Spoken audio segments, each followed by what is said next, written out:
देश में कहीं हत्या हो जाए तो वहाँ जो हथियार मिलता था उस पर लिखा मिलता था मेड इन बमौर आजमगढ़। पुरानी पहचान तो हम लोग भाई बाटला हाउस एनकाउंटर के बाद से जो बदली थी वो हमने भी देखी है। जहाँ फिल्म बनती है वहीं ऑफिस लगा देता था, तो जो जनता आती थी वो हमारी फिल्म की शूटिंग भी देखती है और साथ में एक पर्चा भी पकड़ा देती है, मेरे गांव की एक सड़क है, ये नाला है, वो भी हम बनवा देते हैं। उनका भी काम हो जाता है, मेरा भी काम हो जाता है। और सबसे बड़ी बात, हमारे साथ तो ओम प्रकाश राजभर जी भी आ गए हैं और उनकी पार्टी भी आ गई है, तो 1 लाख तो वोट वही बढ़ा देंगे आकर के। आप भोजपुरी के सुपरस्टार हैं और भोजपुरी गानों की अश्लीलता को लेकर के हमारी बदनामी देश विदेश में होती है और मैं भोजपुरी भाषी होने के नाते उस पर कभी कभी शर्मिंदा होना पड़ता है। इलाहाबाद से मैं हमार पतोह कैले बा, जब से आइल बा उ घरवा में कोह कैले बा। कोविशील्ड को लेकर के बहुत सारे आरोप लगे हैं। कोई कुछ नहीं है, वो अगर होना होता तो 40 दिन में हो जाता।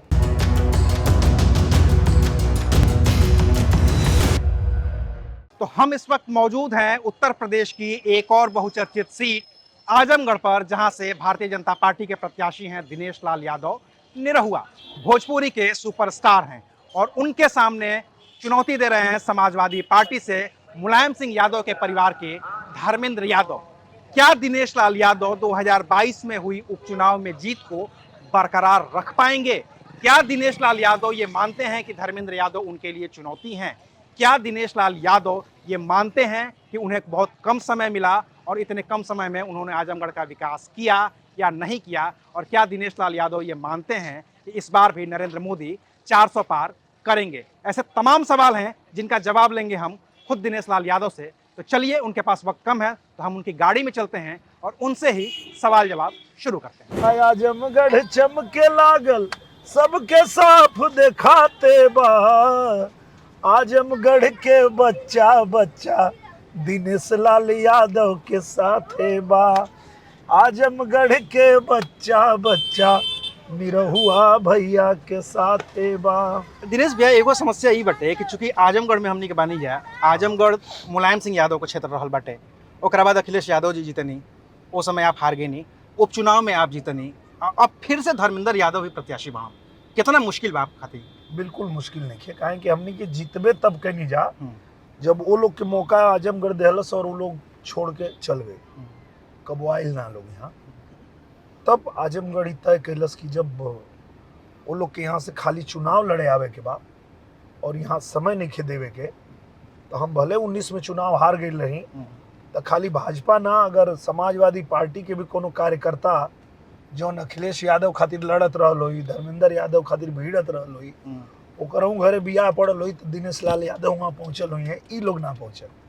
और आजमगढ़ में 22 में जब जीतनी जा तब वो यहाँ रहनी जा, और आजमगढ़ में एक दिन धर्मेंद्र यादव मुँह ना दिखैला, फिर चुनाव टू चुनाव अइला, तो ऐसा लोगन खातिर हम बहुत पहले गाना गौले रहनी कि अब ते चुनाव फिरे आई गईला नेताजी, अब बन के बहु रुपया दिखाई गईला नेताजी।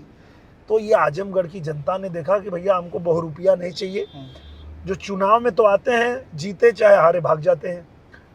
अब मैं चाहे हारा था 19 में तो भी यहाँ रह के काम कर रहा था, अपनी भी फिल्में बना रहा था और जहाँ फिल्म बनती है वहीं ऑफिस लगा देता था। तो जो जनता आती थी वो हमारी फिल्म की शूटिंग भी देखती है, वो हमारे साथ सेल्फी भी लेती है और साथ में एक पर्चा भी पकड़ा देती है, मेरे गांव की एक सड़क है, ये नाला है, ये बनाना है, वो भी हम बनवा देते हैं। उनका भी काम हो जाता है, मेरा भी काम हो जाता है। अच्छा, अब चूंकि आपके जीत फैक्टर पे बात करते हैं, 2022 में जब आपने उपचुनाव में जीत दर्ज की थी तो उस समय एक प्रत्याशी थे गुड्डू जमाले जो बसपा से थे। हालांकि बसपा आमतौर पर चुनाव नहीं लड़ती है, लेकिन वो लड़े और उसकी वजह से कहा जाता है कि आप जीत गए, उन्होंने जो वोट काटे। इस बार गुड्डू जमाले सपा के साथ हैं, वो उनके एमएलसी बन गए हैं।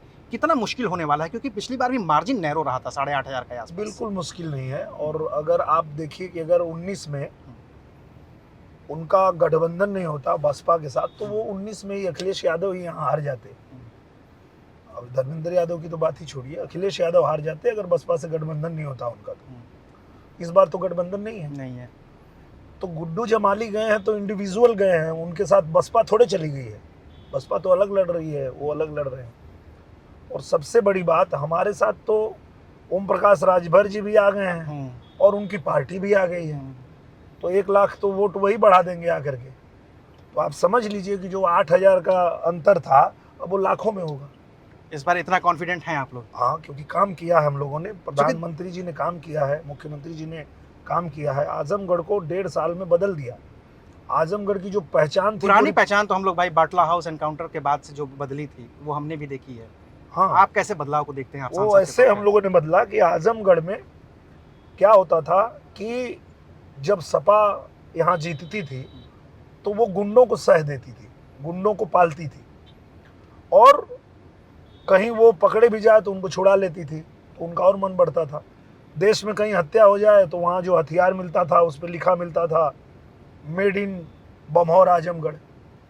ये हाल था आजमगढ़ का। लेकिन महाराज जी ने हमको लाया ही इसलिए यहाँ पे कि इसको पूरा बदलना है। ये ऋषियों की धरती है, महर्षियों की धरती है, तपस्वियों की धरती है, साहित्यकारों की धरती है, कलाकारों की धरती है। तो जब सपा को मौका मिला था तो उन्होंने यहाँ जेल बनाया था। वो कहते हैं ना कि यहाँ पे एक एक ईंट पे सपा का नाम लिखा है भाई, पर उस ईंट से तुमने बनाया क्या है? यहाँ जेल बनाया है। उनको भी पता था कि जो गुंडई यहाँ करते हैं ये लोग, फाइनली इनको जेल में ही जाना है, तो अपने लिए तैयारी पहले से कर लिया। अच्छा, जेल बना के रख लिया ताकि दूर रहेंगे तो भाई बच्चे वच्चे मिलने जाएंगे, खाना पानी पहुंचाने में दिक्कत होगा। तो आजमगढ़ में अपने लिए जेल भी बना लिया इन लोगों ने। पर हम लोग जब आए तो आजमगढ़ में विश्वविद्यालय बनवाए। हम लोग यहाँ आए तो आजमगढ़ में 1.5 साल के अंदर ही संगीत महाविद्यालय बनवाया है। पूरी दुनिया से लोग आएंगे वहाँ शिक्षा लेने संगीत की, इतना बड़ा घराना है। हम लोग यहाँ आए तो 1.5 साल में ही आजमगढ़ में रिंग रोड बनवा रहे हैं। आजमगढ़ की महायोजना लागू करवा दिया, मतलब एयरपोर्ट से लेके और पीजीआई तक पूरा जो है वो महायोजना के अंतर्गत आ गया। देखिएगा आप, ये मेरा आजमगढ़ जब 5 साल के लिए हमको फिर से अवसर देगी जनता, तो आप देखेंगे कि बनारस और गोरखपुर के जैसे ही आपको आजमगढ़ दिखने लगेगा। इतना काम होगा यहाँ पे। अच्छा, चूंकि समाजवादी पार्टी और कांग्रेस का गठबंधन है, क्या राय है आपकी कांग्रेस को लेकर के, राहुल गांधी को लेकर के? चूंकि उम्र आसपास में हैं आप लोग, राहुल गांधी के आप आसपास हैं, वो अब भी युवा नेता कहे जाते हैं, आप भी युवा नेता हैं। मुझे लगता है कि कांग्रेस और सपा वो गठबंधन करके क्या कर लेंगे, जब यहाँ सबसे बड़ा गठबंधन हुआ था बसपा और सपा का 2019 में, तब तो मोदी जी को रोक ही नहीं पाए। तो अब क्या कर लेंगे वो?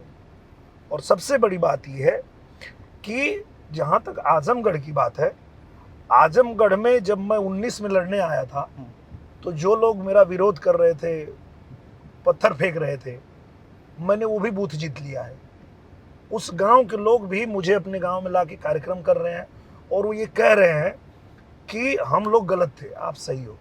क्योंकि उसका कारण बता देता हूँ, वो खुद ही कह रहे हैं कि उसका कारण क्या है कि अगर 5 यादव लड़ा रहे हैं तो ये अपने घर से लड़ा रहे हैं। इनको आजमगढ़ में, पूर्वांचल में कहीं कोई यादव नहीं नजर आता है।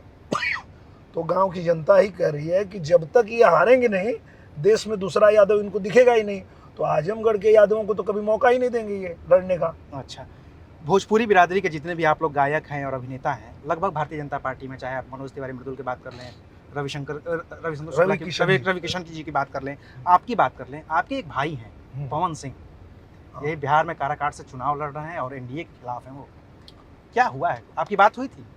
हाँ, पहले तो उनके लिए हम लोगों ने बात किया था और आसनसोल दिलवाया भी था आप लोगों ने, उनको टिकट मिला भी था। लेकिन अगर वो जहाँ से लड़ना चाह रहे हैं वहाँ पे अगर हमारे पार्टी का कोई प्रत्याशी, बड़ा प्रत्याशी पहले से है, तो वो भी संभव नहीं कि उनको हटा के उनको दिया जा सके। तो अब वो बिल्कुल लोकतंत्र में उनको आज़ादी है कि वो कहीं से भी लड़ सकते हैं। उनकी इच्छा है कि जहाँ से पार्टी ने दिया वहाँ से वो नहीं लड़े, पर वो जहाँ से चाहते हैं लड़ना वहाँ से उनका हक है, उसको तो कोई नहीं रोक सकता। और कोई आ रहा है आपके प्रचार में, खेसारी लाल यादव वगैरह, जो सब भोजपुरी के सुपर, कितना सपोर्ट मिल रहा है भोजपुरी इंडस्ट्री से आपको? सब लोग सपोर्ट करते हैं और उसका कारण है कि मैंने भी सबको सपोर्ट किया है जीवन में। मैंने कभी ऐसा नहीं किया कि कोई नया लड़का आ रहा है तो उसको सपोर्ट ना करो। कोई भी मेरे रहते, मेरे फिल्म करियर में कोई भी नया लड़का लॉन्च हुआ हो तो मुझसे जितनी मदद हो सकी है मैंने पूरा किया है, सबको किया है। तो इसलिए सब लोग मेरे प्रचार में भी आते हैं, सब लोग यहाँ पे मेरे लिए प्रचार करते हैं और कर रहे हैं सब लोग। क्योंकि आप भोजपुरी इंडस्ट्री के सुपरस्टार हैं, आपने संघर्ष का भी दौर देखा है। जो पहला गाना आपका आया था निरहुआ सटल रहे, वो भी हम लोगों ने सुना है, और आप एक कामयाब अब सुपरस्टार हो गए। कितना बदलते हुए देखें हैं आप भोजपुरी फिल्म इंडस्ट्री को? क्योंकि आपसे इसलिए सवाल है, भोजपुरी 8वीं अनुसूची में नहीं है, आप भोजपुरी के सुपरस्टार हैं और भोजपुरी गानों की अश्लीलता को लेकर के हमारी बदनामी देश विदेश में होती है और मैं भोजपुरी भाषी होने के नाते उस पर कभी कभी शर्मिंदा होना पड़ता है। मैंने उसको बहुत बदल दिया, बहुत चेंज किया, और आज आपको शर्मिंदा होने की ज़रूरत नहीं है, आपको आज फ़क्र होना चाहिए, गर्व होना चाहिए कि अभी एक मेरी फिल्म आई है फसल, और उस फसल में एक भोजपुरी गाना मेरा जो है मरून कलर सड़िया, वो सिर्फ दुनिया नहीं पूरे पृथ्वी पे 1 महीने से 1 नंबर पे ट्रेंड कर रहा है। तो इस बात पे आपको गर्व होना चाहिए कि मेरे भोजपुरी का एक गाना जिस पे 1 करोड़ रील बन गया है, जो अभी तक कब किसी भाषा में नहीं हुआ था, तो इस पे आपको गर्व होना चाहिए। साफ सुथरा और एकदम बढ़िया गाना फसल। तो हमारा काम ये है कि अंधकार को क्यों धिक्कारे, अच्छा हो एक दीप जला लें। कुछ गलत कोई कर रहा है उसको हम कितना भी धिक्कार लेंगे, कुछ बदलने वाला नहीं है। बदलेगा तब, अंधेरा छटेगा तब जब हम दीप जलाएंगे, और हमने दीप जलाया है, फसल बनाया है। क्योंकि विपक्ष के लोग कहते हैं ना कि जैसे आप मनोज तिवारी के गाने ले लीजिए, डिम्पल डिस्को जाके वो गाते हैं, रवि किशन का गाना है लहंगा उठा दे रिमोट से, नेहा सिंह राठौर को तो आप जानते ही होंगे, वो बहुत सारी बातें करती हैं। कैसे देखते हैं आप? मुझे लगता है कि समय के साथ सब कुछ बदलता है। हालांकि रवि किशन जी ने माफी मांगी कि भाई एक गलती निकालनी होगी तो ये गाना मैं अपने जीवन से निकालना चाहता हूँ। नहीं, उनको ऐसा नहीं बोलना चाहिए। उसका कारण ये है, सब कुछ समय के साथ बदलता है। जिस समय जिस चीज का दौर होता है, जिस समय जिस आदमी परिस्थिति में होता है, अब वो उसके सामने जैसी चीजें होती है उस हिसाब से वो चलता है, संघर्ष करता है, आगे बढ़ता है। पर जब वो जिम्मेदार व्यक्ति हो जाता है कि भाई हमको ऐसी जिम्मेदारी आ गई कि अब जो है हमको सिर्फ अपना परिवार नहीं चलाना है, अब हमको अपने भाषा को और अपने प्रदेश को, अपने देश को रिप्रेजेंट करना है, तो आदमी उस हिसाब से अपने आप को चेंज करता है। सारी चीज़ें बदलती है और बदल ही जाती है। हमने भी जब गाया था 2003 में गाया था, तो उस समय की जो सरकार थी, उस समय की जो परिस्थितियां थी, उस हिसाब से गाया था मैंने। उस समय सरकार थी कांग्रेस की, और एक पढ़ी लिखी बेटी किसी के घर में बहू बन के आ जाती थी, वो भी उसके लिए परेशानी का कारण होता था। तो मैंने गाया था कि इलाहाबाद से मैं हमार पतोह कैले बा, जब से आइल बाऊ घरवा में कोह कैले बा। पढ़ी लिखी बेटी भी आ जाए तो वो भी उनके परेशानी का कारण उस समय बनता था। पर आज जब प्रधानमंत्री नरेंद्र मोदी जी नारी शक्ति अधिनियम लेके आए हैं, तो आज फिर वही सासू माँ ये कह रही है कि बेटी के जैसे पतोहियों के पढ़ावल जाई हो, अब की लोकसभा पतोहियों के लड़ावल जाई हो। बदल गया। जब सरकार बदली, समय बदला, तो वो गाना भी बदल गया। एक गाना आपका और है, क्या आप उसको बदलेंगे? मैं इसलिए पूछ रहा हूँ, आपने 10-15 साल पहले गाना गाया था, ए राजा हमके बनारस घुमाई दर। हाँ, उसमें बहुत सारी जगहों का जिक्र था, बहुत पूरा और बनारस अब का। 10 साल में वो बहुत सारी जगह है, बहुत बड़ी हो गई हैं। बहुत बड़ी हो क्या गई। रिक्रिएट करना चाहेंगे फिर से उस गाने को? हाँ बिल्कुल, मैं उसको रिक्रिएट करूंगा, और उसकी बहुत डिमांड भी है कि आप करिए, तो मैं करने वाला हूँ। थोड़ा चुनाव से खाली हो जाऊँ तो वो गाना देखिए, जो गाना हम लोग गाते हैं, ईश्वर माँ सरस्वती क्या सोच के वो चीज़ें हमसे बुलवाती है, जो बाद में वही हो जाता है। एक समय था कि उसी एल्बम में हमने गाया था कि श्रीमान आप लोग का वोट यदि पाएंगे, केहू जौन किया नहीं करके दिखाएंगे। हाँ। तो इस आजमगढ़ में जो आज़ादी के बाद से नहीं हुआ, वो भी करके दिखा दिया।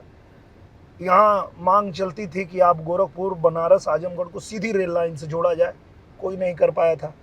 1.5 साल का मौका मिला और उसमें हम लोगों ने कर दिया, पास हो गया, लाइन बिछ रही है। यहीं आजमगढ़ में एक हवाई पट्टी बनाए थे सपा वाले, अपना प्लेन उतारने के लिए, मुलायम सिंह यादव के ज़माने में। हाँ, और हम लोगों ने भाग दौड़ किया, और 1.5 साल के अंदर DGCA से हमने जाके लाइसेंस लिया। अब यहीं से 999 रुपये में जनता के लिए जहाज उड़ रही है। तो ये सारा काम हम लोग जब किए हैं, तब अब जाके लगता है कि वो ईश्वर ने गवाया था तो वो करा भी रहे हैं। तो होता है। फिर अब जैसे बनारस की ही जो आप बात कर रहे थे, वो गाना जब हम लोगों ने गाया था, तब क्या पता था कि कभी आपने कहा था कि देखब कचौड़ी गली बड़ी मशहूर बा, ये सारी चीजें थी। और उसमें प्रधानमंत्री जी जब 2014 में उन्होंने बनारस को चुना कि हम वहां से चुनाव लड़ेंगे। कहाँ चलना भैया, गाड़ी कोई है नहीं आगे। तो हम लोगों ने समझ लिया कि अब जो है बनारस बदल जाएगा, और बनारस को जो प्रधानमंत्री जी ने चमकाया और जो बनाया है, हमारे काशी विश्वनाथ धाम को जाके देखिए आप, क्या हाँ देखा है मैंने। ऐसा उन्होंने कर दिया है कि अब लगता है कि हाँ, आज सिर्फ भारत नहीं दुनिया से लोग कह रहे हैं कि ये राजा हमके बनारस घुमाएगा। और लोग जा भी रहे हैं। लोग जा भी रहे, लोग आ भी रहे हैं। अच्छा, मैं तो- उत्तर प्रदेश और पूरे देश में घूम रहा हूँ, तो आपका ही गाया हुआ एक गाना बड़ा मशहूर हो रहा है, नरेंद्र मोदी जी को जो 400 सीटें दिलाने वाला गाना है जी। वो अगर आप हमारे दर्शकों के लिए 2 लाइन सुना दें। बिल्कुल बिल्कुल, वो तो जनता की आवाज है कि जब मोदी जी ने उनको सब कुछ दिया है, जब हम जाते हैं उनसे बात करते हैं, अभी हम लोग विकसित भारत यात्रा कर रहे थे, तो उसमें मैं बैठता था तो माताओं से, बहनों से, सबसे बात करता था, किसानों से बात करता था, तो वो लोग जो बात कहते थे वही मैंने गाना बनाया। उन लोगों ने कहा कि भैया जब सब कुछ हमको मोदी जी ही दिए हैं और दे रहे हैं, राशन दे रहे हैं, शौचालय दे दिए, घर घर नल से जल दे रहे हैं, हमारे किसान के खाते में पैसा दे रहे हैं, सम्मान निधि दे रहे हैं, कोई अगर बीमार पड़ गया तो 5 लाख का मुफ्त इलाज भी उसका हो जा रहा है, तो ये सब जब मोदी ही दिए हैं तो हम भी मोदी जी को गारंटी देते हैं कि हम भी बूथ पे जाएंगे, कमल का बटन दबाएंगे और 400 सीट जीतकर 24 में फिर मोदी ही आएंगे। तो इसीलिए मैंने उसको गाना बना दिया। 400 सीट जीत कर 24 में फिर मोदी ही आएंगे, 400 सीट जीत कर 24 में फिर मोदी ही आएंगे। यही फिर मैंने बना दिया था। ये जब गाना बना था तो उस समय 400 सीट की बड़ी हवा थी, क्या फिलवक्त भी वो 400 सीट वाली हवा बरकरार रह गई है या कुछ थोड़ा बहुत अंतर आया है? नहीं, बहुत है, हवा तो और बढ़ गई है। उसका कारण ये है कि कई सीटें तो वो लोग बिना लड़े ही हार गए, कांग्रेस वाले 2-3 सीटें तो ऐसे ही आ गई, और 3 चरण का चुनाव हुआ है, उसी में कंफर्म हो गया कि मोदी जी ही आ रहे हैं। अब बाकी जो हम लोग मेहनत कर रहे हैं तो ये तो 400 पार के लिए ही मेहनत है, बाकी कंफर्म है कि मोदी जी आ रहे हैं, ये तो पूरा देश जान रहा है।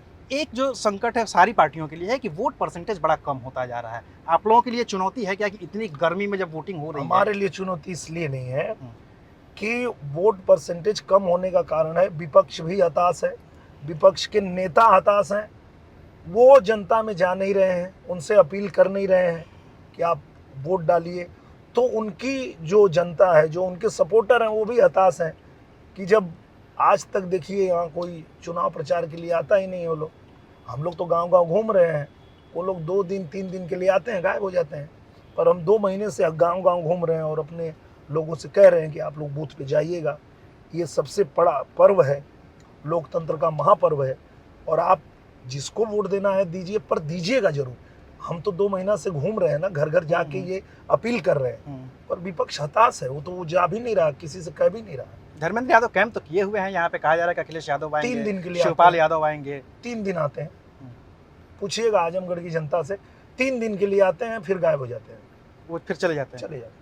अच्छा, एक चीज़, चूंकि भोजपुरी की भी बात होनी ही है, आप इस बार सांसद बनेंगे तो क्या हमारे दर्शकों को और भोजपुरी भाषी लोगों को ये आश्वासन देंगे कि हम 8वीं अनुसूची में भोजपुरी को शामिल कराएंगे? हमने सदन में पहला जो वक्तव्य रखा था वो यही रखा था। जब हमको मौका मिला एक बार सदन में बोलने का, तो पहला बात ही मैंने यही रखा कि भोजपुरी को भाषा के रूप में मान्यता मिलनी चाहिए, और वहाँ जितने सांसद भोजपुरी बोलते हैं, बहुत सारे सांसद हाँ, बहुत सारे भोजपुरी भाषी, उन सबको भी मैं मिला, पर्सनली मिला, उनके सबके घर जा के मिला, और हम लोगों ने वो सारा जो साहित्य है, जो भी हमारे पास डॉक्यूमेंट है, वो सारा हमने जुटाया और जुटा करके हमने दे दिया है वहाँ पे। और अभी जब अगली बार सदन चलेगा तो सब लोग मिल करके और उसको फिर उठाएंगे, और उसको भाषा का दर्जा दिलाना ही है, क्योंकि हमारे भोजपुरी को विदेशों में दर्जा है। मॉरिशस, त्रिनिदाद, टोबैगो, सूरीनाम, तो यहाँ कैसे नहीं होगा? यहाँ कैसे नहीं होगा? होगा ही होगा। 400 सीट आने दीजिए, सब होगा। लेकिन ये भी कहा जा रहा है कि 400 सीट आएगी तो आप लोग संविधान बदल देंगे। नहीं, संविधान की अगर कोई रक्षा कर सकता है तो नरेंद्र मोदी कर सकते हैं, भारतीय जनता पार्टी कर सकती है। संविधान को अगर कोई ग्रंथ समझता है और सबसे पूज्य समझता है तो वो हमारे नरेंद्र मोदी जी समझते हैं। भारतीय जनता पार्टी समझती है। बाबा साहब का जो भी सपना है अगर उसको कोई पूरा कर सकता है तो भारतीय जनता पार्टी पूरा कर सकती है। संविधान को और आरक्षण को अगर किसी से खतरा है तो वो कांग्रेस से खतरा है, क्योंकि ये लोग कभी भी नहीं चाहते हैं कि संविधान का सम्मान हो, बाबा साहब का सम्मान हो। हमारे प्रधानमंत्री जी ने तो पंच तीर्थ घोषित कर दिया बाबा साहब के जीवन से जुड़े हुए स्थानों को। तो हम लोगों को ऐसा नहीं करते हैं। हमारा तो जो पढ़ाई हुई है भारतीय जनता पार्टी की, जो हमारी विचारधारा है वो यही है कि आखिरी व्यक्ति तक सुविधा अगर पहुंचा दिए तब भारतीय जनता पार्टी सफल है। बाकी हम लोग अपने लिए राजनीति नहीं करते हैं।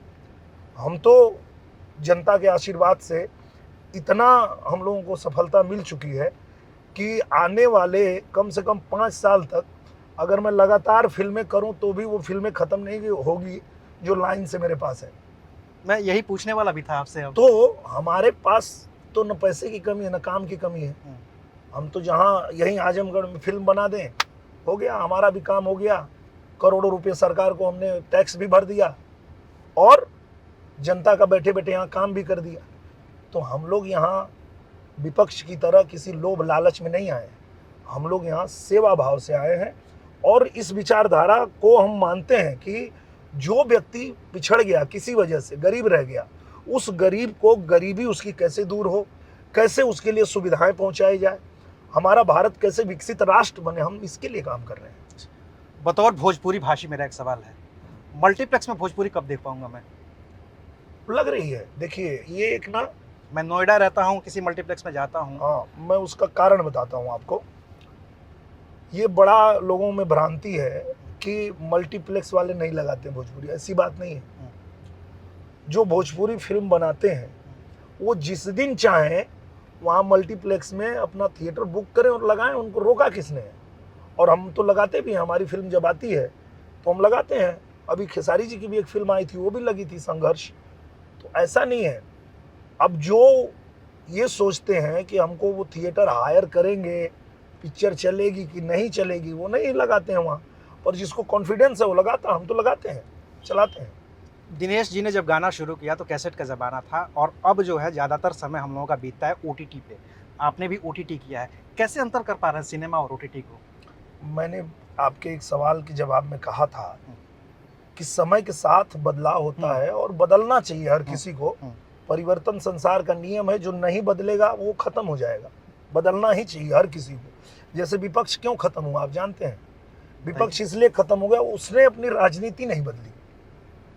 वो अभी भी उसी राजनीति में फंसा हुआ, चाहे वो कांग्रेस के हमारे राहुल भैया हों, चाहे सपा के हमारे अखिलेश भैया हों।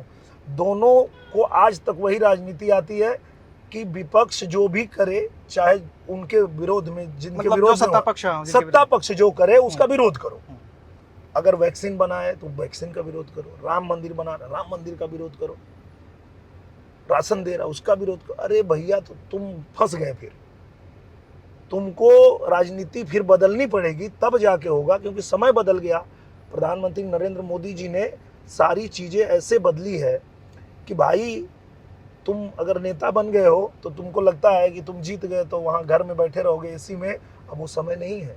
हमारे प्रधानमंत्री जी एक एक कार्यकर्ता को, चाहे वो सांसद हो, वो चाहे हमारा छोटा कार्यकर्ता बूथ का हो, कोई भी हो, उसको क्षेत्र में रहना है, जनता के बीच रहना है, जाके पूछना है आपका घर बना कि नहीं, आपको राशन मिल रहा है कि नहीं, आपको पेंशन मिल रहा है कि नहीं।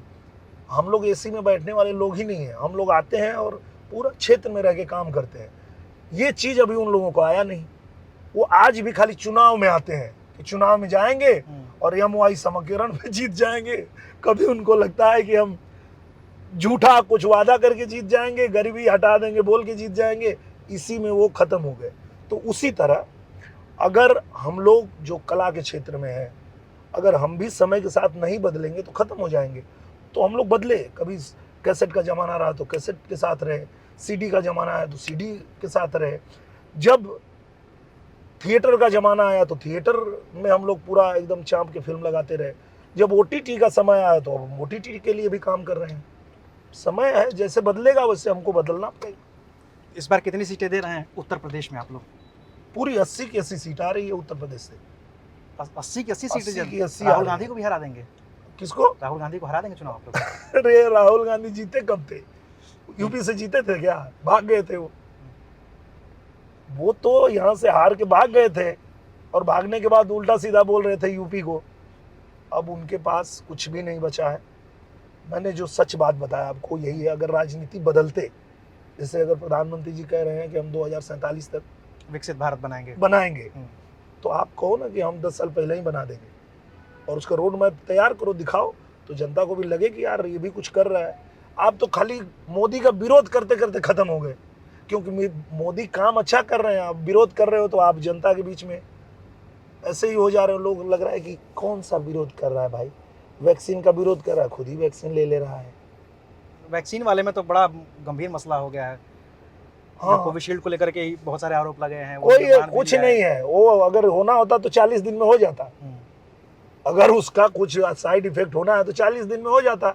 40 दिन के बाद भी अगर कुछ नहीं हुआ है तो कुछ नहीं होगा। ये अफवाह उड़ा रहे हैं, उड़ाने दीजिए। एक आखिरी सवाल का जवाब दे दीजिए। आपकी जनता आपका इंतजार कर रही है। विपक्ष आपके ऊपर आरोप लगाता है कि भारतीय जनता पार्टी हिंदू और मुस्लिम में डिवाइड करती है। नहीं, अभी कल ही हम लोग मुबारकपुर में डॉक्टर शमीम को ज्वाइन कराए, भारतीय जनता पार्टी में वो आए और उन्होंने मन से कहा कि नरेंद्र मोदी जी और भारतीय जनता पार्टी की योजनाओं का सबसे ज्यादा कोई लाभ ले रहा है तो वो मुसलमान ले रहा है और इसलिए मुसलमान हमारे साथ आ रहा है।